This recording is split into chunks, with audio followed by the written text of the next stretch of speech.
3월 21일 토요일 새벽 기도회를 하나님 앞에 드립니다. 오늘 하나님께서 우리에게 주신 말씀은 요한복음 14장 22절에서 31절까지의 말씀입니다. 기록된 하나님의 말씀을 제가 봉독합니다. 가룟인 아닌 유다가 이르되 주여 어찌하여 자기를 우리에게는 나타내시고 세상에는 아니하려 하시나이까. 예수께서 대답하여 이르시되 사람이 나를 사랑하면 내 말을 지키리니 내 아버지께서 그를 사랑하실 것이요 우리가 그에게 가서 거처를 그와 함께 하리라. 나를 사랑하지 아니하는 자는 내 말을 지키지 아니하나니 너희가 듣는 말은 내 말이 아니요 나를 보내신 아버지의 말씀이니라. 내가 아직 너희와 함께 있어서 이 말을 너희에게 하였거니와 보혜사 곧 아버지께서 내 이름으로 보내실 성령 그가 너희에게 모든 것을 가르치시고 내가 너희에게 말한 모든 것을 생각나게 하리라. 평안을 너희에게 끼치노니 곧 나의 평안을 너희에게 주노라. 내가 너희에게 주는 것은 세상이 주는 것과 같지 아니하니라. 너희는 마음에 근심하지도 말고 두려워하지도 말라. 내가 갔다가 너희에게로 오리라 한 말을 너희가 들었나니 나를 사랑하였더라면 내가 아버지께로 감을 기뻐하였으리라.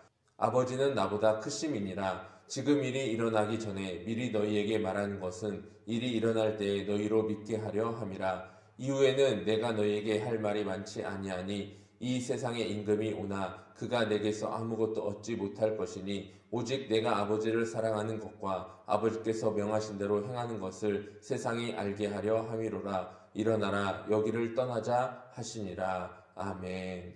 오늘은 주님이 주시는 평안이라는 제목으로 함께 말씀을 나누어 봅니다. 14장은 너희는 마음에 근심하지 말라라는 말씀으로 시작됩니다.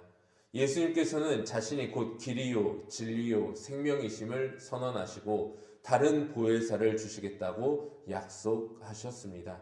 그 약속이 이어지는 자리에서 가룟인 아닌 유다가 묻습니다.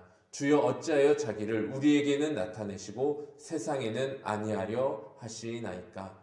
유다는 메시아가 오면 온 세상 앞에서 하나님의 권능이 드러나리라고 기대하였습니다. 그런데 예수님께서는 다락방 안에서 소수의 제자들에게만 자신을 나타내셨습니다. 예수님의 이러한 모습은 유다에게 매우 당혹스러운 방식이었습니다. 온 천하 만민에게 자랑하고 드러내도 시원찮을 상황에 왜 우리끼리 조용히 있는 자리에서 알려주시냐라는 것입니다. 유다의 이 물음이 오늘 새벽 우리의 물음이기도 합니다. 우리도 하나님이 분명하고 확실한 방식으로 일하시기를 기대합니다. 기도하면 문제가 해결되기를 바라고 신실하게 살면 삶의 복이 넘쳐나도록 임하여서 하나님 믿는 자의 삶의 결과가 눈에 드러나 보이기를 소망합니다. 하나님의 뜻이 이 세상에서 더욱 선명하게 드러나는 것이 하나님의 일을 하는 쉬운 방법이라고 생각하기 때문입니다. 그런데 하나님은 우리가 원하는 방식으로 응답하시지 않습니다. 기도했는데 상황은 그대로일 때가 많고 세상은 여전히 불의하며 하나님의 일하심이 어디에 있는지 잘 보이지도 않고 느껴지지도 않습니다. 유다처럼 우리도 묻습니다. 왜 더 분명하게, 더 확실하게 보여주고 증명해주지 않으십니까? 기도하는데 왜 문제는 바뀌지 않으며 믿음으로 사는데 왜 우리의 삶은 더욱더 힘겨워만 갑니까? 본문은 그 물음 앞에서 전혀 다른 차원의 응답을 보여주고 있습니다. 예수님께서는 유다의 질문에 직접 답하지 않으셨습니다. 대신 유다가 상상하지 못한 약속을 주고 계십니다. 사람이 나를 사랑하며 내 말을 지키리니 내 아버지께서 그를 사랑하실 것이요 우리가 그에게 가서 거처를 그와 함께 하리라. 유다는 하나님이 세상 앞에 자기를 드러내시기를 원하였지만 그런데 예수님께서는 아버지와 아들을 믿는 자에게 들어오셔서 거처를 함께 하시겠다고 약속하고 계십니다.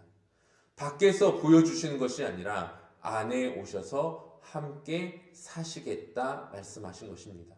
이것은 유다의 기대를 거부하신 것이 아니라 기대보다 더 깊은 하나님과의 공존을 약속하고 있는 것입니다. 그리고 예수님께서는 이 거하심이 어떻게 이루어지는가를 밝히 보여주십니다. 보혜사 곧 아버지께서 내 이름으로 보내실 성령 그가 너희에게 모든 것을 가르치고 내가 너희에게 말한 모든 것을 생각나게 하리라. 성령은 예수님의 말씀을 기억하게 하시고 깊이 이해하게 하시는 분이십니다. 우리가 수요 기도회 교리 공부에서 함께 나누었던 것처럼 계시는 그리스도 안에서 완성되었고 성령은 그 완성된 말씀을 우리 안에서 열어주시는 분이십니다. 그리고 이 삼위일체적 거하심으로 말미암아 우리 삶에 열려지는 자리가 바로 평안의 자리입니다. 나의 평안을 너희에게 주노라. 내가 너희에게 주는 것은 세상이 주는 것과 같지 아니하리라. 세상이 주는 평안은 상황이 기대대로 될 때 오는 안정감입니다. 그러나 예수님의 평안은 십자가를 앞에 둔 그 밤에도 흔들리지 않는 평안. 삼위일체 하나님이 안에 거하실 때 누릴 수 있는 참된 평안함입니다. 이 평안함의 거하심이 오늘 새벽 우리 안에 일어나고 있습니다. 그러기에 주님은 주님이 주실 평안이 세상이 주는 평안과 다르다고 선포하셨습니다. 상황과 조건에 따른 평안이 아닌 신실하신 하나님을 근거로 한 평안이기 때문입니다. 근심하지 말라라고 시작한 14장이 근심하지도 말고 두려워하지도 말라라는 말씀으로 돌아왔습니다. 그 사이에 예수님께서 채워 넣으신 것은 하나의 약속이었습니다. 삼위일체 하나님이 우리 안에 거하신다라는 약속입니다. 하나님이 우리가 기대하는 방식으로 응답하시지 않는 것 같은 오늘 이 새벽에도 하나님은 저와 여러분의 삶의 자리 가운데에서 어떻게 거하시는지를 밝히 보여주고 계십니다. 성령이 저와 여러분 안에서 말씀을 기억하게 하시고 하나님과 아들이 우리 안에 거처를 함께하고 계십니다. 우리의 기대와 다른 방식은 실망의 이유가 아닙니다. 더 깊은 은혜의 증거가 될 수 있습니다. 유다가 기대한 것은 온 세상이 보는 현현이었지만 하나님이 주신 것은 우리 안에 거하시는 현존이셨습니다.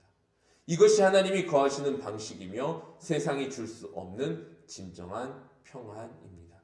그리고 그 하나님의 임재하심으로 인한 평안이 바로 오늘 저와 여러분의 삶의 자리에 함께하고 있습니다.